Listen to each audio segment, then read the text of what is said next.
जय भीम, जय भारत, जय संविधान, जय मंडल, जय जोहार। और पाली के बाद अब जालौर में जो प्रकरण चल रहा है उसको लेके आज मैं लाइव हूं। एक अच्छा अनुभव है, कुछ सीखने को है और सोचा कि वो आप लोगों साथियों के साथ शेयर किया जाए, क्योंकि बहुत इंपॉर्टेंट है। जीवन में आपको सीखने को मिलता है तो जो आप सीखते हैं भविष्य में वो आपके काम आता है। सर्वप्रथम तो बहुजन समाज में समय समय पे जन्मे सभी संतों, गुरुओं, महापुरुषों को नमन करता हूं। मेरी स्क्रीन पे आज दो फोटो हैं। दाहिनी तरफ ऊपर इंद्र कुमार मेघवाल की है जो 9 साल के थे, और नीचे जितेंद्र कुमार मेघवाल की है जो एक नौजवान थे। मेरी बाईं तरफ है एक मटकी जो जिस पे एक 2 लाइनें लिखी हुई हैं, जाति है कि जाति नहीं। मैं पिछले 3 बार राजस्थान गया पाली के आंदोलन के बाद। पाली एक बड़ा आंदोलन जितेंद्र मेघवाल के न्याय के लिए, और आंदोलन क्या, ऐसा लगता था कि पूरा समाज ही रोड पे उतर आया है। बच्चे क्या, महिलाएं क्या, बुजुर्ग क्या, नौजवान क्या, और अनुशासित आंदोलन। ऐसा आंदोलन कि राजस्थान पुलिस को मजबूर होना पड़ा और मुझसे एक मदद मांगनी पड़ी कि आप इनको आप ही रोक सकते हैं।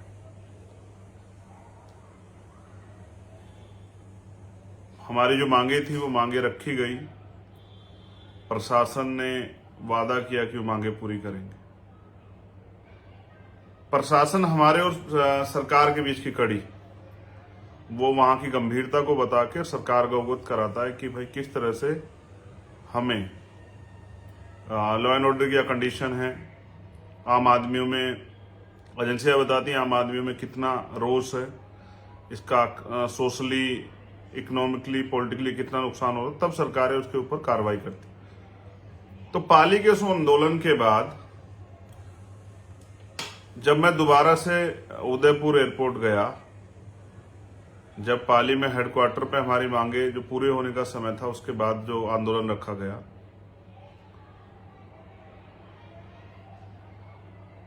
मुझे उदयपुर एयरपोर्ट पे रोक दिया गया और मुझे बताया गया डीएम एसएसपी ने आके कि भाई वहां धारा 144 लगी हुई है, आप नहीं जा सकते, लॉ एंड ऑर्डर बिगड़ जाएगा, इसलिए धारा 144। 4 लोग इकट्ठे नहीं हो सकते हैं। भीम आर्मी, आजाद समाज पार्टी और अन्य जो बहुजन संगठन हैं, उनके हजारों लोग गिरफ्तार किए गए। मैंने भी हालात को समझा और मैं वापस चला आया, क्योंकि मेरे साथ जो साथी गए थे उनकी सरकार के लोगों से बात हुई। उन्होंने विश्वास दिलाया सरकार के लोगों ने कि हम इन मांगों को कंसिडर करेंगे, पूरा करेंगे बहुत जल्द। मैं वापस आ गया, लेकिन अगले दिन मैंने वहां का अखबार पढ़ा। उसमें लिखा होता कि पाली डिस्ट्रिक्ट हेडक्वार्टर पे 5,000 स्वयं सेवकों का पथ संचलन हुआ, यानी कि 5,000 आरएसएस के स्वयं सेवक पथ संचलन करते हैं। फिर मैं दोबारा गया जब 17 तारीख को इंद्र कुमार मेघवाल के परिवार से मिलने के लिए, तब मुझे पूरे दिन 4-6 घंटे बिठा के रखा गया। उसके बाद बिना बताए जबरन जो है पुलिस मुझे 10 घंटे का सफर करा के दिल्ली ले जाती, क्योंकि मैं अपने कमिटमेंट पे खरा उतरने के लिए लड़ता हूं। तो मैंने अगले दिन, वो मुझे छोड़ के नहीं गए, मैंने फिर तुरंत टिकट कराए। फिर मैं वापस जोधपुर चला गया। प्रशासन को, पुलिस को खबर थी, उन्होंने मुझे फिर डिटेन कर लिया और कल शाम तक मैं बैठा रहा 7:30 बजे। परसों भी जब मैं बैठा था तो मैंने अपनी टीम से कहा, जो हमारे पदाधिकारी वहां सीनियर लोग हैं, कि भाई आप प्रशासन से बात कर लो, हमारी मांग है कि हम सिर्फ वहां जाना चाहते हैं। 5 लोग भी हमारा प्रतिनिधि मंडल भेजना चाहें, हम उसमें भी जाने को तैयार है। सिंगल आदमी को भेजना चाहें उसमें भी तैयार है, लेकिन मैं अपने परिवार के पास जाके उसके दुख दर्द को सुनना चाहता हूं। वही बात में आके पूरे समाज और दुनिया में जो वंचित वर्ग के लोग रहते हैं, जो इस आंदोलन से जुड़े हुए हैं, जो चाहते हैं कि समता समानता बंधुत्व भाईचारा लागू हो, उन तक पहुंचाना चाहता हूं। वो लोग मुझसे पूछते हैं।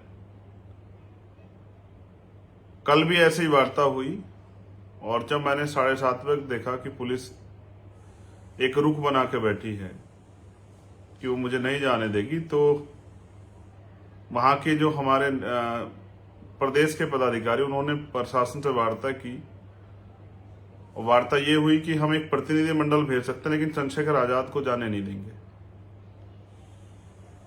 वो प्रतिनिधि मंडल गया इस शर्त पे कि जो आज का कार्यक्रम है वो स्थगित कर दिया जाए। जो आज का धरना, जैसे हमारी टीम सड़क पर बैठी है, कहीं जाम लगे हुए हैं, लोग बड़ी संख्या में हैं, उसको कैंसिल कर दिया जाए। तो कल का कार्यक्रम स्थगित किया गया। आंदोलन तो अभी लगातार जारी रहेगा। मैं वापस दिल्ली आया, लेकिन मैं आम बात जो करता हूं वो ये है कि जब हम ये सुनते हैं कि किसी स्टेट में एंटी बीजेपी गवर्नमेंट, यानी कि बीजेपी से अदर्स कोई गवर्नमेंट है, तो हम ये महसूस करते हैं कि वो गवर्नमेंट जैसे अभी राजस्थान में है, पंजाब में है, दिल्ली में है, बिहार में है, तमिलनाडु में है, तेलंगाना में है, आंध्रा में है, कुछ दिन पहले महाराष्ट्र में थी। तो हम ये महसूस करते हैं कि वहां जो शोषित वर्ग है, जो आरएसएस का एजेंडा है, वहां कामयाब नहीं होगा। वहां शोषित वर्ग पर अन्याय कम होगा, वहां न्याय मिल जाएगा। ऐसी तस्वीर हम राजस्थान के विषय में भी कुछ दिन पहले सोचते थे, लेकिन तस्वीर उसकी बिल्कुल उलट है। जैसा मैंने कहा कि पाली के आंदोलन के बाद वो जो लाखों लोग उस दिन सड़कों पे उतरे, उसके बाद 3 बार मैं राजस्थान गया। एक तो मैं भूल ही गया बताना कुछ, एक बार और गया मैं सीएचए के आंदोलन में। उस दिन मुझे रात को होटल से अरेस्ट किया गया। ये ऐसा व्यवहार तो समझिए बीजेपी की सरकारों में भी जिस तरह का व्यवहार होता, वैसा ही सेम व्यवहार। होटल से रात को सोते को उठा के थाने में ले जाएगा, वहां से जेल भेज देगा 4 दिन।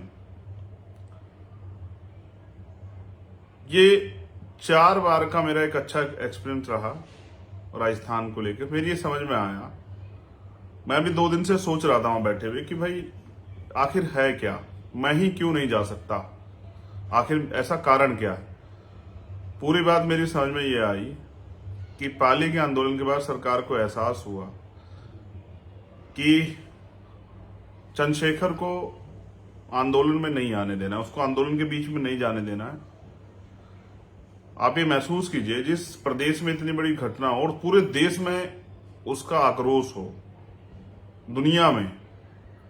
दुनिया में रहने वाले लोग अपनी अपनी बात रख के बात कह रहे हों कि भाई ये बहुत गलत हुआ, आज भी छुआछूत है। आप महसूस कीजिए वहां के मुख्यमंत्री कितनी आसानी से गुजरात का दौरा कर रहे हैं, और जब उनसे पूछा जाता कहा साधारण सी घटना है। तो मैंने 2 दिन ये सोचा कि मुझे रोका क्यों गया, तो रोका इसलिए गया कि सामंतियों को खुश करना है। जब दबी आवाज में मैंने प्रशासन के अधिकारियों से बात की, तो मैंने उनसे पूछा, नाम ना बताने की शर्त पे मुझसे ये कहते हैं कि ऊपर से आदेश है, सब जा सकते हैं, वहां विपक्ष के लोग जा, सत्ता विपक्ष के लोग जा सकते हैं, अन्य दलों के लोग जा सकते हैं, सब जा सकते हैं, सबका प्रतिनिधिमंडल जा सकता है। लेकिन मैंने कल ये मांग रखी कि मैं अकेला भी, क्योंकि मैं दोबारा गया था, मुझे उम्मीद थी जैसे हाथरस में एक और बार कांग्रेस के शीर्ष नेता गए, उनको रोक दिया गया, दूसरी बार गए तो 5 लोगों की परमिशन मिल गई। तो मुझे लगा कि कांग्रेस और राजस्थान सरकार तो और लोकतांत्रिक होनी चाहिए, तो वो कम से मुझे अकेले को जाने की परमिशन तो देगी। लेकिन उन्होंने अधिकारियों ने दबी आवाज मुझे बताया कि भाई ऊपर से आदेश है कि चंद्रशेखर को नहीं जाने देना। उसका कारण, वो कारण मैं आपके सामने रखना चाहता हूं। पश्चिम राजस्थान जो सामंतवाद का और छुआछूत का गढ़ है, मैं एक एक टॉपिक को बिल्कुल आसानी से आपको बताऊंगा जो मैंने महसूस किया 2 दिन में।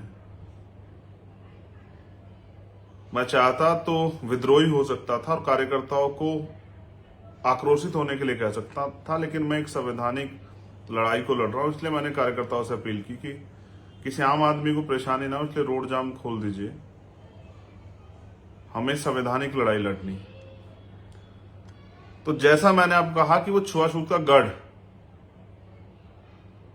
और आज भी वहां वो जुल्म जाति अन्याय, जैसे मैंने पाली से सुना था कि वहां सामंतियों घर के आगे, पुरोहितों घर के आगे आप चप्पल जूते पहन के नहीं जा सकते हैं, आप राजस्थानी कपड़े नहीं पहन सकते थे। मैंने एक महिला का उदाहरण देके बताया था कि उस गांव में क्या हुआ था कि उस महिला को निवस्त्र करके उसने राजस्थानी कपड़े पहने थे, तो उसको उसके घरेलू कपड़े लाके तब उसको वस्त्र मिले। तो सामंतशाही अशोक गहलोत जी से खुश है। मेरी अशोक गहलोत जी से कोई लड़ाई नहीं है, मेरी कांग्रेस से कोई लड़ाई नहीं है। ये लड़ाई, हमारी लड़ाई व्यवस्था की है। ये जो गैर बराबरी पे आधारित व्यवस्था है, इसके खिलाफ हमारी लड़ाई। मुझे कांग्रेस से कोई उम्मीद भी नहीं है, राजस्थान की सरकार से, कि वो हमारे लोगों का भला करेगी।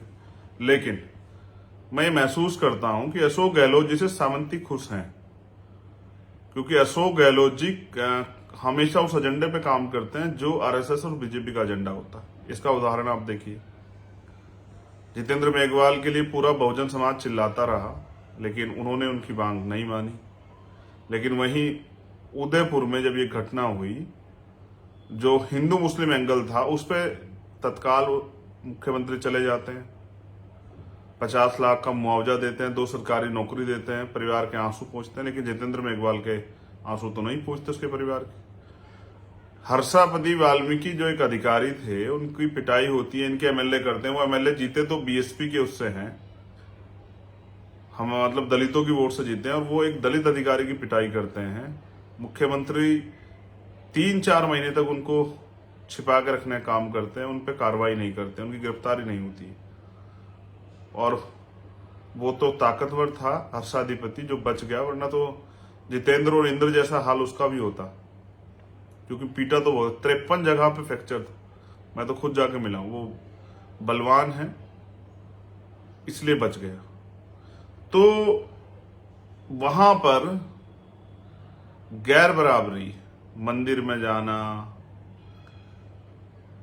घड़े की मटकियां रखना, पानी पीने की मनाही, कई जगह आपने वीडियो देखी होगी, घोड़ी से उतार देना, जूते में पानी पिलाना, उसकी वीडियो बनाना, उसको वायरल करना, बांध के पिटाई करना, ये सामंतशाही है वहां की।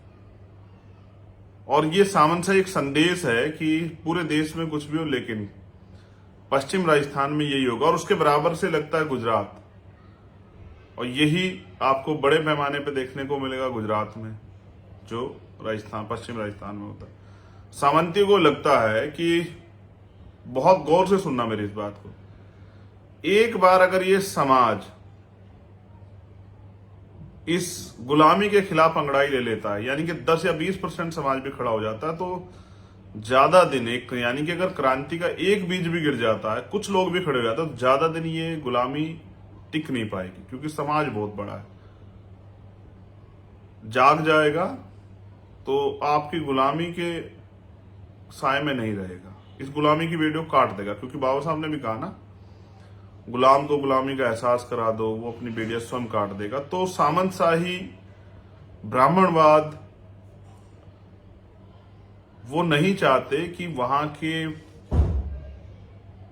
उस जगह पे क्रांति का, आंदोलन का, गुलामी की बेटियों को काटने का कोई बीज वहां जो है ना, वो जन्म ले। इसलिए चंद्रशेखर आजाद वहां नहीं जा रहे थे, क्योंकि जो सामंती हैं वो अशोक गहलोत जी से नाराज हो जाएंगे। मैंने कल बात की देवाराम जी से, जो इंद्र कुमार मेघवाल के पिताजी। मैं तो ये भी नहीं सोच पा रहा हूं कि वहां अपने संवैधानिक अधिकार का प्रयोग भी शोषित वर्ग कर पाता होगा क्या? दलित, पिछड़े, आदिवासी, माइनॉरिटी के लोग क्या वोट भी वहां दे पाते होंगे क्या? क्या वहां जो गुलामी, छुआछूत, भेदभाव, अन्याय, जुल्म जाति, रेप, हत्याएं होती हैं, क्या उसके खिलाफ वो आवाज उठा पाते होंगे क्या?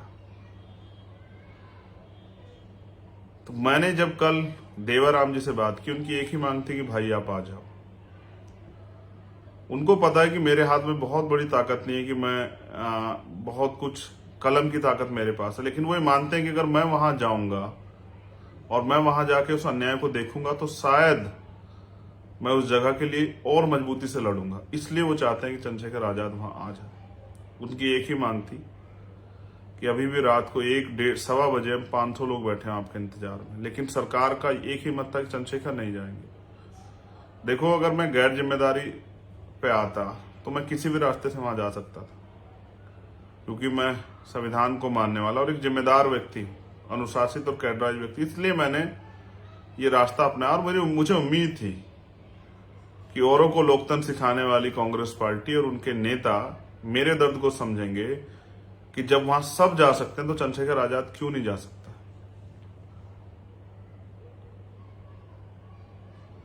तो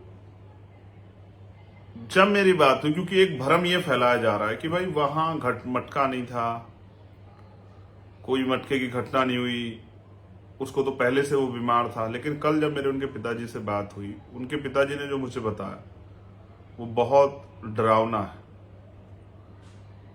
और लोगों से मेरी बात हुई, उन्होंने बताया कि मटका भी था। हमारे साथी इस बात पे कंफ्यूज ना हो बिल्कुल भी कि लोग क्या चला रहे हैं, मीडिया के चला। आप जानते हैं बिकाऊ मीडिया की हालात क्या है, वो क्या चलाने वाला है, और वो किस तरह से हाथरस में भी सामंतियों के गढ़ में पक्ष में खड़ा था, किस तरह वो पीड़ित परिवार को दबाने में लगा। तो पुलिस प्रशासन का क्या रोल था आपने देखा। एडीजी लॉ एंड ऑर्डर ने बयान दिया कि रेप नहीं हुआ।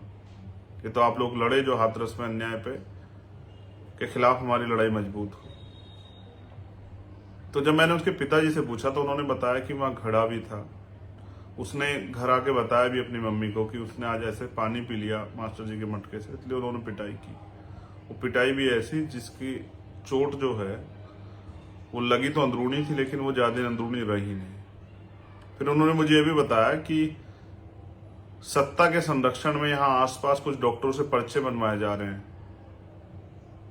इंद्र कुमार के नाम से, कि उसका हमारे यहाँ इलाज चल रहा था, वो कान की बीमारी से पीड़ित था। लेकिन ये कड़वा सच ये है कि वहां छुआछूत गैर बराबरी चरम पे है।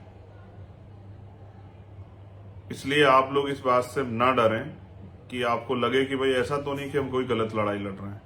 मैंने उनसे बात की खूब बड़े पैमाने पे। आजाद भारत में हम अमृत महोत्सव मनाया गया है, लेकिन दलित घड़ा नहीं छू सकता। 100 साल पहले बाबा साहब नहीं छू पा रहे थे, हम आज भी नहीं छू सकते। आज भी अलग अलग मटके। और ये नहीं, उसके बाद यूपी में हुआ, पानी पीने पे बुंदेलखंड में कुछ हुआ। आज ही मैंने होकर एक और घटना हुई, 250 रुपए फीस न जमा करने पे ब्रजेश विश्वकर्मा नाम के एक बच्चे की पिटाई की गई, उसकी जान चली गई। मैं पहले इस विषय पे रहता हूं। ये अन्याय बड़े पैमाने पे वहां होते हैं, लेकिन क्योंकि हमारे लोग वहां आर्थिक रूप से संपन्न नहीं है, उनके पास जमीनें नहीं है, उनके पास अपने रोजगार नहीं है, उनके पास कोई ऐसे साधन नहीं, उनको उन्हीं के खेतों में जाना है, वहीं काम करना है, उनके ही घरों में मजदूरी कर, इसलिए वो मजबूर हैं। और कितने बड़े बड़े अन्याय होते होंगे जिस अन्याय को वो चुपचाप सह लेते हैं। वहां मेरी बहनें, मेरी माएं, बुजुर्ग क्या नहीं सहते होंगे जब मैंने आपको बताया कि इतना अन्याय है। तो चंद्रशेखर उस जमीनी हकीकत को ना देख ले, इसलिए सरकार चाहती चंद्रशेखर वहां ना जाए, क्योंकि अभी लोग इकट्ठे हुए हैं, चारों तरफ से लोग आए, वो अपनी दर्द को बताएंगे कि हम यहाँ क्या सहते हैं। और सामंतवाद के आगे घुटने टेके मुख्यमंत्री नहीं चाहते कि वहां के दर्द से चंद्रशेखर अवगत हो जाए। लेकिन कितने दिन। तो कल मेरी वहां प्रशासनिक अधिकारियों से बात हुई, हमने जो मांगे भी रखी हैं, मैंने उनको 72 घंटे का समय दिया है। 72 घंटे के अंदर अगर हमारी मांगों को नहीं सुना जाता, हमें भीख की जगह हमारा अधिकार जो है वो नहीं दिया जाता, तो अब ये संघर्ष सिर्फ क्षेत्रीय नहीं रहेगा, प्रदेश स्तर का, राष्ट्रीय स्तर का होगा। कल मैं मध्य प्रदेश जा रहा हूं, शिवपुरी में। मेरे कार्यकर्ताओं ने खून पसीने से वहां प्रोग्राम पहले से आयोजित किए हैं। मैं वहां बंद रह के भी क्या करता,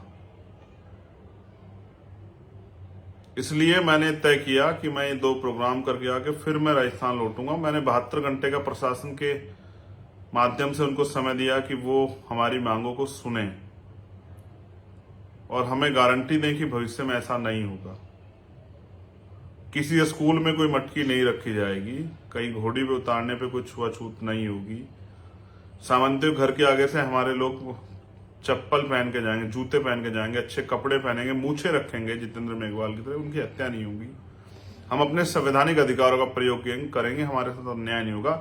इसलिए 72 घंटे का समय दिया। और मैं चाहता हूं ये आंदोलन जो 100 साल पहले बाबा साहब जिसके विरुद्ध लड़ रहे थे कि जाति है कि जाति नहीं, वो आंदोलन राष्ट्रीय आंदोलन बने। इसलिए मैं राजस्थान के साथ साथ अन्य प्रदेशों में भी जाके अपने लोगों को वहां की वास्तविक स्थिति से अवगत करा के और इसको राष्ट्रीय स्तर का, क्योंकि जाति एक राष्ट्रीय स्तर की समस्या है। अभी कुछ दिन पहले मैं एक प्रोग्राम में बोल रहा था कि जाति जाति नहीं है, और जाति एक ऐसा सच है जो पैदा होने के साथ आता है और मरने के साथ ही रह जाता है। पूरी जिंदगी जाति आपके साथ रहती है, और जाति के आधार पर जो शोषण, अन्याय, अपमान, अत्याचार आप सहते हैं वो भी आपको सहना पड़ता है। इसलिए 72 घंटे का समय दिया गया है कि ये अन्याय का अंत हो। लेकिन मुझे आपसे भी कहना है, मैं सरकार की जेल से नहीं डरता हूं। मैं 4 दिन जेल में रहा, मैं नहीं डरा, मैंने घुटने नहीं टेके। मैं डिटेंशन से भी नहीं डरता हूं, डिटेन रखा गया 2-2 बार नजर पर, मैं इससे भी नहीं डरता हूं। और मैं चैलेंज कर रहा हूं मुख्यमंत्री जी को कि वो मुझे जेल भेज दें, लेकिन इस बार मैं इतना समय निकाल के आऊंगा कि मैं वहां से वापस नहीं लौटूंगा। ये दर्द इसलिए कि ये आंदोलन होना चाहिए, ये बहुत जरूरी आंदोलन। जब तक हमारी मांगे पूरी नहीं होती आंदोलन होना चाहिए। लेकिन मैं आपसे भी कहना चाहता हूं, आज कल जितेंद्र के साथ हुआ, अशोक मेघवाल के साथ हुआ, आज जितेंद्र के साथ, इंद्र के साथ हुआ, उससे पहले हर्षाधिपति के साथ हुआ। कितने आंदोलन में आऊंगा मैं राजस्थान? क्या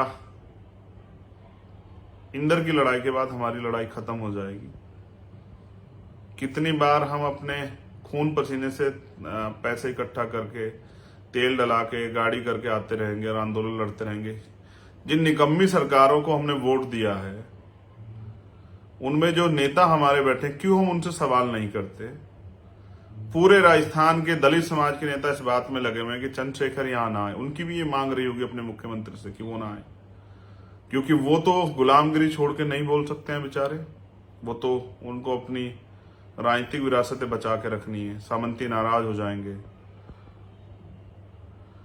लेकिन उनको पता चंद्रशेखर को तो कोई लालच नहीं है। चंद्रशेखर का तो एक ही लालच है कि उसके समाज का हित हो, उसके समाज के साथ जो अन्याय हो रहा है वो खत्म हो। मैं तो धन्यवाद देता हूं जाट एकता मंच का और राष्ट्रीय गुर्जर परिषद का कि उन्होंने भी आंदोलन में सहयोग किया, उन्होंने भी अपनी तरफ समर्थन पत्र दिया। और मैं फिर कहता हूं, एक जो झूठ वहां बोला जा रहा है और अखबार छाप रहा है, यही अखबार जो छाप रहा है कि वहां ये घटना कुछ और है, वही 36 कौम। क्या 36 कौम? हमारे साथी सवाल कर रहे हैं, उन 36 कौमों का नाम बता दोगे क्या? क्या 36 कौमों के 36 लोग गिना दोगे क्या? लेकिन मैं आपको बताता हूं, मुझे 36 नहीं 6743 लोगों ने फोन किया होगा, जो SC ST OBC और माइनॉरिटी के लोग, उन्होंने कहा हम साथ। वो सब लोग राजस्थान के, वो सब लोगों ने कुंभाराम आर्य जी इस बात के गवाह हैं कि अन्याय के खिलाफ वो लड़े, इसी सामंतवाद के खिलाफ, जुल्म जाति के खिलाफ, भेदभाव के खिलाफ वो लड़े। आज जो दलित वर्गों को सहना पड़ रहा है, वो हमारे पिछड़े वर्ग के लोगों ने भी लंबे समय तक सहा उस अन्याय को, वो लड़े, उन्होंने इसके खिलाफ आवाज उठा के रखी। लेकिन समस्या क्या हो गई है, हम बस एक दिन जागते हैं जिस दिन अन्याय होता है, उसके लिए लड़ते हैं कुछ दिन, फिर उसके बाद चुप होकर बैठ जाते हैं। हम इसके परमानेंट सोल्यूशन पे नहीं जा रहे हैं। मैं अपने साथियों से भी कहता हूं, कितने में इंद्र कुमार, जितेंद्र, हर्षापति, अशोक, कितने मामलों में हम लोग इकट्ठे होकर संघर्ष करते हैं, न्याय की लड़ाई को मजबूत करते रहेंगे, न्याय मांगते रहेंगे, न्याय के लिए संघर्ष करते रहेंगे। ये सरकारें किस लिए हैं? ये बिना हमारे लोगों के वोट के तो नहीं बनी होगी। इस सरकार ने आपसे वादा किया 2 अप्रैल के मुकदमे पे लिए। ये सरकार हमें धोखा दे रही है, और जो सरकार धोखा दे उस सरकार पे ज्यादा दिन भरोसा नहीं करना चाहिए। मैंने तो 72 घंटे का समय इसलिए दिया क्योंकि मैं समझता हूं कि अगर सामंतवाद के घुटने टेके मुख्यमंत्री में थोड़ी सी भी मानवता बची हो और वो लोकतंत्र की दवाई आके देते हैं दिल्ली में, तो वो याद रखें, इस बार मुकाबला नेता से नहीं, बेटे से, भाई से। हम पूरे देश में इस अन्याय के खिलाफ लड़ रहे हैं। आपने देखा, चाहे दिल्ली हो, हमारे साथियों ने कांग्रेस मुख्यालय घेराव किया, उत्तराखंड हो, पंजाब हो, हरियाणा हो, बिहार हो, राजस्थान हो, यूपी हो, तेलंगाना हो, उड़ीसा हो, कर्नाटका हो, मध्य प्रदेश हो, सब जगह हमारे लोग लड़ रहे हैं। और राजस्थान पे तो बड़े पैमाने पे लड़ रहे हैं। लेकिन आप ये भी महसूस करो कि बहुजनों के इतने आवाज को, इतने दर्द को, इतने रोने चिल्लाने को भी अशोक गहलोत जी नहीं सुन रहे हैं। और सामंतियों के बिना कुछ किए देखिए उनकी पंचायतें हो रही है। जैसे हाथरस में होती है, ऐसे उनकी वहां पंचायतें हो रही है। वो पंचायतें क्या बिना सरकार की परमिशन के हो रही है? अगर धारा 144 है तो पंचायतें कैसे हो रही? क्या बिना सरकार की परमिशन के, बिना सरकार की मदद के हो रही है? तो नहीं। जैसे मैं वहां नहीं जा सकता, ये सरकार की इच्छा है, ऐसे वो पंचायतें वहां, ये भी सरकार की इच्छा है कि माहौल ऐसा बना रहे कि सामंतवाद की का सच बाहर ना आए, वो जो अन्याय वहां हो रहा है वो बाहर ना जाए, और गुलामी की दास्तां झुकी तो चलती रहे, और ये बेड़ियां पड़ी रहे हमारे लोगों को। लेकिन ये बेड़ियां कटेंगी, क्योंकि मेरा संदेश भी है राजस्थान के साथियों को। देखो, मैं फिर कह रहा हूं, मैं नेता नहीं हूं, मैं आपका भाई हूं। मैं सभी साथियों से कहना चाहता हूं, अगर मैं नेता होता तो यहीं से एक ट्वीट करके बैठ जाता, अपने राजनीतिक काम करते रहता। लेकिन मैं इस वर्ग में पैदा हुआ हूं, बहुजन समाज में, मुझे दर्द है, इसलिए मैं वहां जाता हूं बार बार, इसलिए मैं अन्य जगह जाता हूं। मैं राजस्थान भी 2 दिन इसलिए गया कि इस अन्याय की लड़ाई को आपके साथ मजबूत किया कर सकूं। आपकी कुछ निजी मजबूरियां हो सकती है मेरा विरोध करना, लेकिन एक कड़वा सच ये है कि वहां के नेता वहां से उस घर तक जाने की हिम्मत नहीं जुटा पाए जब तक हम लोगों ने संघर्ष नहीं शुरू किया, जब तक हम लोग सड़कों पे नहीं आए।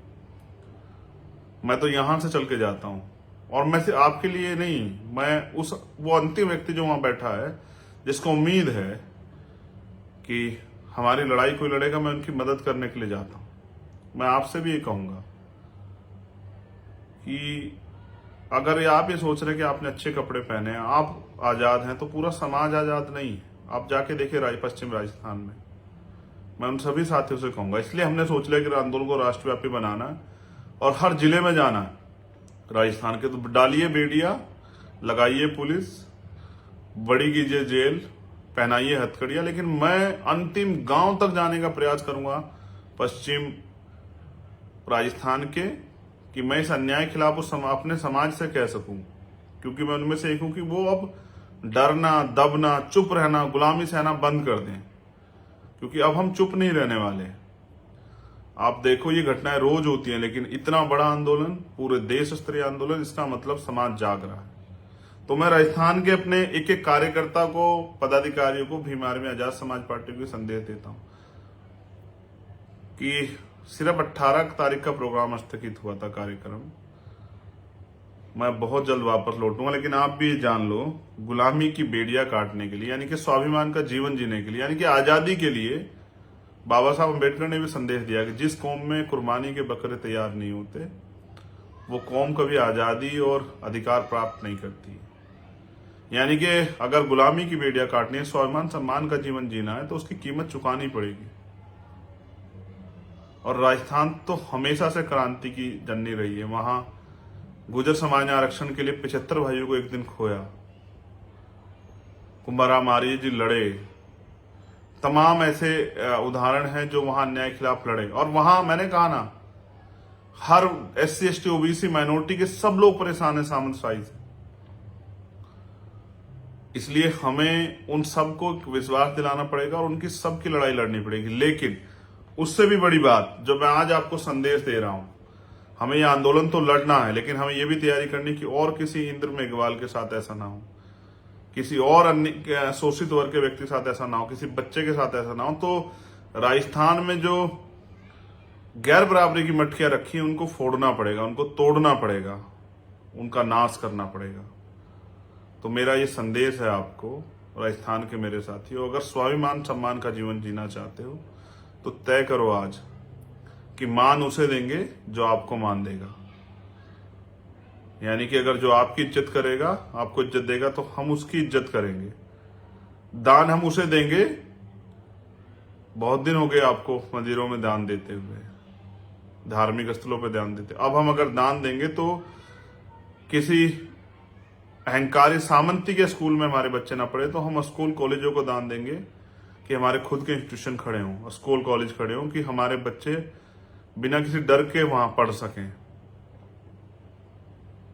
और मतदान हम सामंतियों को नहीं देंगे, जो हमें नीच मानता हो, छोटी जाति का मानता हो, ऐसे सामंत शाही को, ऐसे ब्राह्मणवाद को हम लोग वोट नहीं देंगे। हम अपनी वोट सिर्फ बहुजन समाज को देंगे। ये 3 सूत्र अगर आप तय कर लो, मान, दान और मतदान, ये तय आप कर लो, तो मैं गारंटी से कहता हूं कि वो सत्ता के बदौलत हम पे अन्याय करते हैं, उनको सत्ता का संरक्षण है। हम 85% बहुजन समाज के लोग हैं। साहब नारा देते थे, वोट हमारा राज तुम्हारा, नहीं चलेगा नहीं चलेगा। जब वोट हमारे पास है, उनका राज क्यों कैसे स्थापित है? अगर वोट हम उनको नहीं देंगे तो हम अपने आदमी को वोट देंगे तो हमारा राज आएगा, उनसे सत्ता की ताकत छिन जाएगी, तो वो किस ताकत के दम पे आपके साथ अन्याय करेंगे? इतनी बड़ी आबादी और गुलामी सह रही। मैं तो अपने बहुजन समाज का बड़ा वर्ग, पिछड़े वर्ग के साथियों से भी कहना चाहता हूं कि अगर गुलामी में जीना है तो फिर मैं आपसे कुछ ना कहूं। अगर स्वाभिमान सम्मान के साथ जीना है तो उठ खड़े होके पूरे बहुजन समाज को गले लगा के, भाईचारा बना के, और बहुजन समाज एक मोतियों की माला की तरह इकट्ठा होके वहां की राजनीतिक व्यवस्था अपने हाथ में ले ले और इस सामंतशाही को का मूल नाश करे। तो मैं जितने साथी मुझे प्यार करते हैं, मुझे मानते हैं, मुझे में विश्वास रखते हैं, उनसे मेरा अपील है, और भीम आर्मी में आजाद समाज पार्टी के सभी कार्यकर्ता पदाधिकारियों से, कि इस बात की गांठ बांध लें कि मान, दान और मतदान उनको नहीं देंगे जो गैर बराबरी करेंगे, जो भेदभाव करेंगे, जो छुआछूत को मानेंगे, जो अत्याचार जुल्म जाति करेंगे, उनको नहीं देंगे। मैंने ये भी देखा, अगर कहीं यही अन्याय इंद्र कुमार के साथ किसी पिछड़े वर्ग के व्यक्ति ने किया होता तो शायद अशोक गहलोत जी के काम करने का तरीका दूसरा होता। लेकिन जब ब्राह्मणवाद से जुड़े हुए लोग इस अन्याय करते हैं तो अशोक गहलोत जी के सोचने का तरीका ये होता है कि सामंतशाही और सामंतवादी नाराज हो जाएं, चाहे उसकी कोई कीमत चुकानी पड़े। तो आप राजस्थान के साथियों से मेरा निवेदन है, लाखों लोग चिल्ला रहे हैं कि न्याय हो, मांग पूरी, लेकिन क्यों किसी को फर्क नहीं पड़ रहा है? क्यों मुख्यमंत्री घूमते फिर रहे हैं? क्योंकि उनको पता है कि गुलामों को गुलाम ही रहना है, आपको गुलामी काटनी पड़ेगी। अगर आप तैयार हो जाओ तो गुलामी कटने में ज्यादा दिन का समय भी नहीं। लेकिन मैंने कुछ मांगे की थी आज, क्योंकि परिवार वहां डर के साए में, चारों तरफ उन्हीं का घेरा है।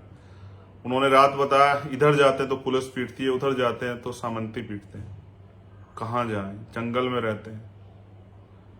कल कार्यकर्ताओं की गाड़ियों पर भी हमले हुए। पूना पैक्ट याद है ना आपको? बाबा साहब नहीं चाहते थे पूना पैक्ट हो, लेकिन बाबा साहब ने रोते हुए पूना पैक्ट किया। बहुत सारी बातें जो जब मैं राजस्थान आऊंगा आप लोगों के बीच रखूंगा। लेकिन मैंने मांग रखी है, क्योंकि मेरे उनके पिताजी से बात हुई और उन्होंने जो मुझे बताया पूरी जिम्मेदारी से, इसलिए मैंने सीबीआई जांच की मांग रखी कि मुख्यमंत्री सीबीआई जांच कराएं, जो दूध का दूध और पानी का पानी हो जाए, न्यायपालिका की निगरानी में, और उस परिवार को वहां से निकाल के जिला मुख्यालय लाएं, वहां उसको आवास दें और उसकी सुरक्षा सुनिश्चित करें। क्योंकि डर के साए में न्याय कैसे होगा? रोज उनको वहां डराया जाएगा, रोज उन पर वहां हमले होंगे, थानों में रिपोर्ट नहीं लिखी जाएगी, लोग कुछ दिनों बाद भूल जाएंगे इंद्र के परिवार को, जाना बंद कर देंगे, जैसे जितेंद्र के परिवार को भूल गए, जैसे हर्षाधिपति के परिवार को भूल गए। हम लोग नहीं भूलेंगे। आखिरी, जब तक न्याय नहीं होता, आखिरी दिन तक लड़ाई लड़ी जाएगी। इसलिए मैंने तय किया कि अब ज्यादा समय देके उस लड़ाई को लड़ना है, गांव तक पहुंचना है, हर जिले तक पहुंचना है। मैं राजस्थान के साथियों से भी ये अपील करूंगा, कमर कसें। इस जातिवाद का 75 साल हो गए हमें इन पे भरोसा करते कि सामंती इसको खत्म करेंगे, भेदभाव को। वो खत्म नहीं करना चाहते तो हमें करना चाहिए। हम 75 साल से उनके भरोसे, तो अब तो हमें अपने ऊपर भरोसा करना चाहिए। अब तो हमें बहुजन बनना चाहिए। अब तो हमें SC ST OBC माइनॉरिटी के लोगों को एकजुट होकर अपनी लड़ाई लड़नी चाहिए। आपको लगता है ये लोकतंत्र की हत्या करने वाली राजस्थान सरकार संविधान की रक्षा करेगी? ये शोषितों की रक्षा करेगी? नहीं। वो भले ही पिछड़े वर्ग से मुखौटे के रूप में आते हो, लेकिन वो भी कम नहीं है। वो भी ऐसे ही हैं जैसे हमारे पूर्व राष्ट्रपति और वर्तमान के राष्ट्रपति, जो सिर्फ सत्ताधारी दलों की कठपुतलियां हैं। और ये सामंतों कठपुतली, मुझे उनसे कोई उम्मीद नहीं, लेकिन मुझे आपके संघर्ष पे भरोसा है। आपने संघर्ष को जारी रखिए, चुप नहीं बैठना है, रोज आंदोलन करना है और मजबूर करना है सरकारों को इस पे कड़े फैसले हो। जय भीम, जय भारत, जय मंडल, जय जोहार, जय संविधान। और जिस मूल के साथ, जिस आधार के साथ, जिस विचार के साथ संविधान की स्थापना हुई कि समता, समानता, बंधुत्व, भाईचारा पैदा हो, सबको समान अवसर हो, सबको आजादी हो, एक ऐसा मुल्क जहां लोग आजादी से जी सके, जहां जातिगत घृणा ना हो, भेदभाव ना हो, छुआछूत ना हो, अंधविश्वास ना हो, पाखंडवाद ना हो, अन्याय अत्याचार ना हो, ऐसा मुल्क बनाने के लिए, ऐसा देश बनाने के लिए शोषितों को खड़ा होना पड़ेगा। मेरी अपील है राजस्थान के साथियों से। अब और कितने में इंद्र कुमार, जितेंद्र, हर्षापति की मौत का इंतजार करोगे? और कितने लोगों की जानों पे आंदोलन करोगे? खड़े हो जाओ, अपने समाज को जगाने का काम करो।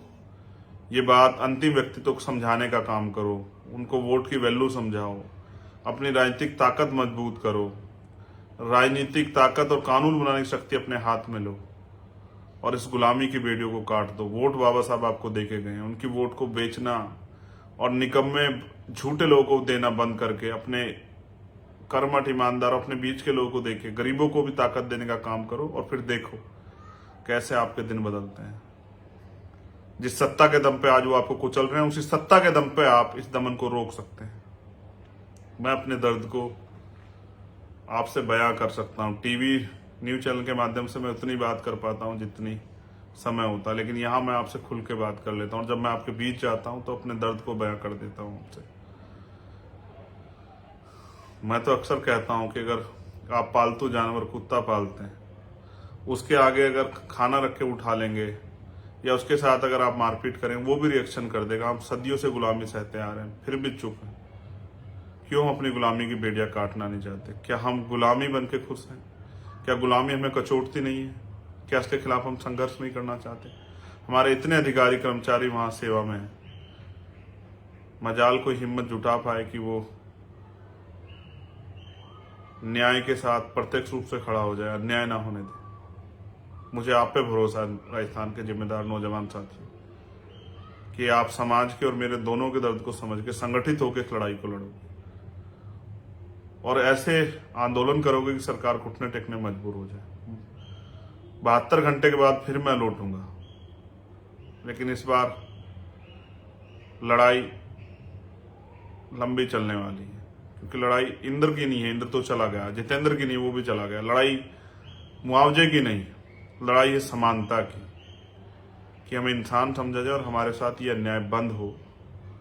लड़ाई है ये जो सामाजिक न्याय जिसकी बात करते हैं, ये जो अन्याय हुआ उसमें जब न्याय देने की बात आती तो फिर दोहरा मापदंड क्यों?